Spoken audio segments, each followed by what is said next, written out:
Ladies and gentlemen, welcome back to another video. Today we're going to be going over some players that I have absolutely no idea what's going on with, and if you're playing these guys in your matchups, you are asking yourself the same question. What do I do with these players? Well, we're going to tell you in this video. Also, if you guys enjoy at the end of the video, make sure to drop a thumbs up and subscribe to the channel if you are new. It really helps me out. First person on this list is Mike Evans. Now, I was buying into Mike Evans a couple weeks ago. Buy low candidate for sure. You know, the targets are there for this guy, but he's just not catching passes. 2 catches for 31 yards against the Cleveland Browns, 5.1 PPR fantasy points on 9 targets.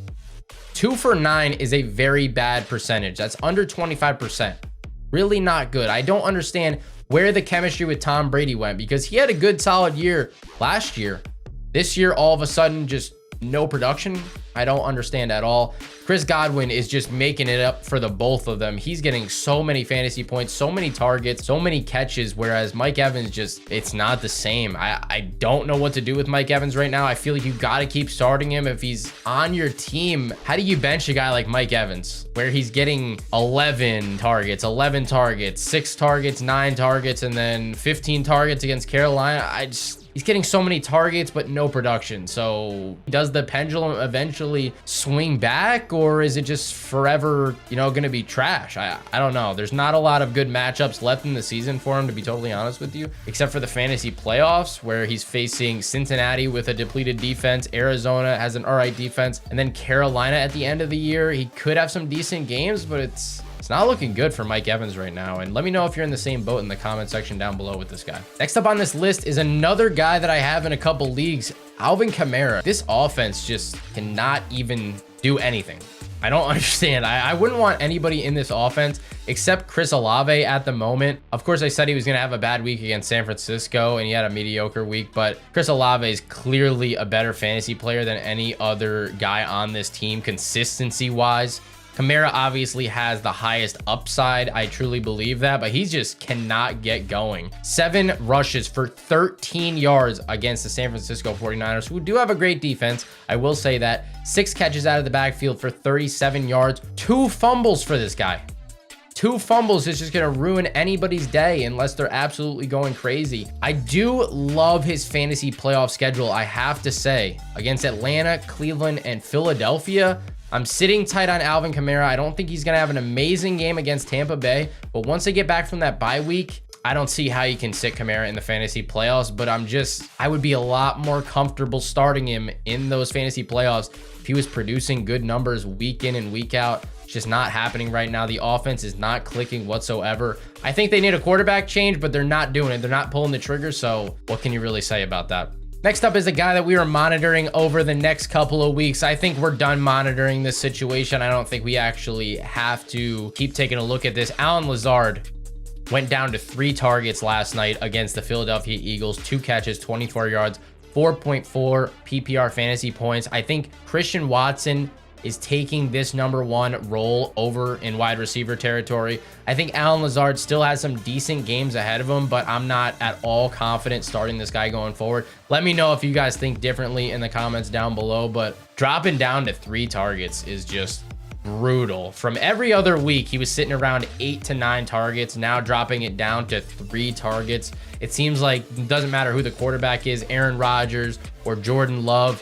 Both of them prefer Watson, so I think Watson is clearly the wide receiver to own in this Green Bay offense if you're going to have any of them.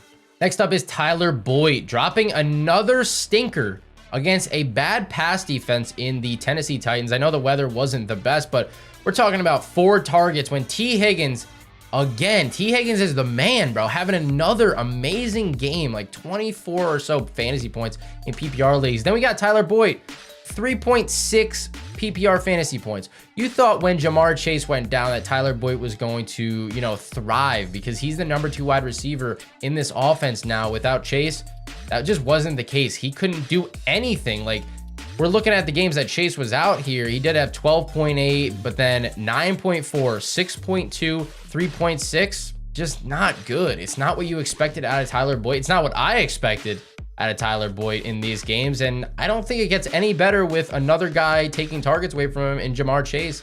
when he comes back next week. I mean, tell me if I'm wrong, but that's just what I'm seeing from the outside. It doesn't look like Joe Burrow is looking his way nearly as much as he favors T. Higgins. And of course, you're going to favor Jamar Chase when he's back in the lineup. Next up, we have Gabe Davis. I feel like I've mentioned Gabe Davis in way too many videos, but I don't know how people can be so confident starting Gabe Davis when he's only had a couple good games. He's had an 18.8 PPR game, 32.1, 16.4, and then 21.3. So 4 good games total. And then the other weeks is just very inconsistent from Gabe Davis. I was monitoring him from the Minnesota game down to the Detroit Lions game the last 3 weeks. 21.3, 11.8, and 7.8. His production is just, it seems to drop off a cliff and then just resurrect out of nowhere. I don't understand. The next 2 matchups against the New England Patriots and the New York Jets, not good at all. I don't love that. I'm not confident starting Gabe Davis. I'm really not. If you have the balls to just set Gabe Davis in your lineup and you can be all right with under 10 points on a weekly basis from Gabe Davis, unless he goes crazy, then so be it. But I am not putting him in my lineups. I don't really know what to do with Gabe Davis. You know, you feel like an idiot if you put a guy like this on your bench and then he scores 30.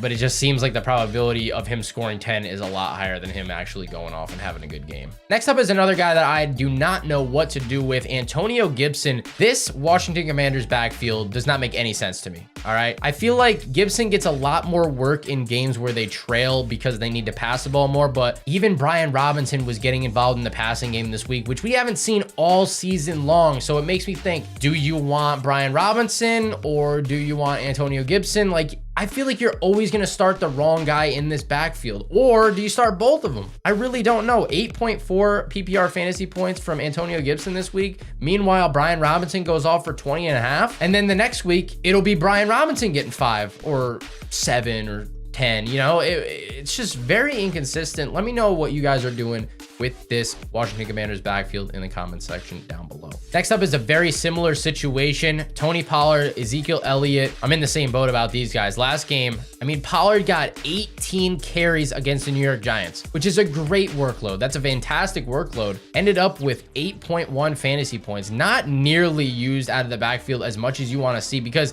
the week before against the Minnesota Vikings, 6 catches, 109 yards, 2 touchdowns.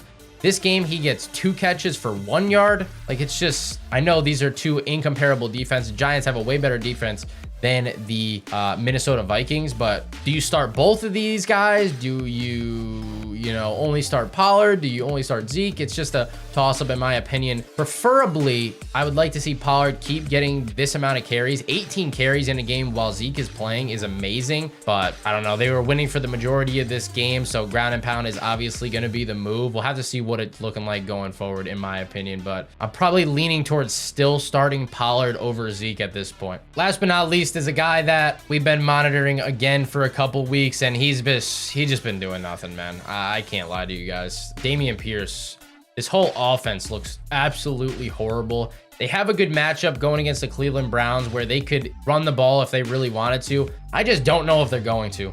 After week 13 against the Browns, they face Dallas, Kansas City, Tennessee, and then Jacksonville. Not a great schedule for Dameon Pierce. I was saying to buy low on him a couple weeks ago because these were favorable matchups, but he's not doing anything. He's really not. It's the offense's fault more than it's his own. He got 5 carries against the Miami Dolphins because they were just getting slaughtered from the very beginning. I don't think that's going to happen with Cleveland, but it might. You know, nothing's out of the question at this point. This team cannot put up points to save their lives. I've been playing the defenses. It was the Commanders and then it was the Dolphins, just holding them to like no points. And geez, it's like a 3-and-out every single drive with this team. It doesn't look good. I don't think it's going to get better towards the end of the year, like I said, with that schedule. I don't know about Dameon Pierce, man. If you have him, I think you just got to sit him on the bench and hope he gets it together. Hope this offense starts. You just force feeding him the ball. That's what I'd be doing. If I was the quarterback on this team, if I was the coach, I'd say get my best player the ball almost like at least 2 of the 3 downs when we're going 3-and-out every drive. Give him a chance to make a play. No, they're not giving him a chance. It doesn't look good for Dameon Pierce. Anyways, guys, if you enjoyed any of this or learned anything new, make sure to drop a thumbs up on this video and also subscribe to the channel if you are new. On the road to 1,000, I appreciate every single one of you. I'll catch you guys in the next video. Peace.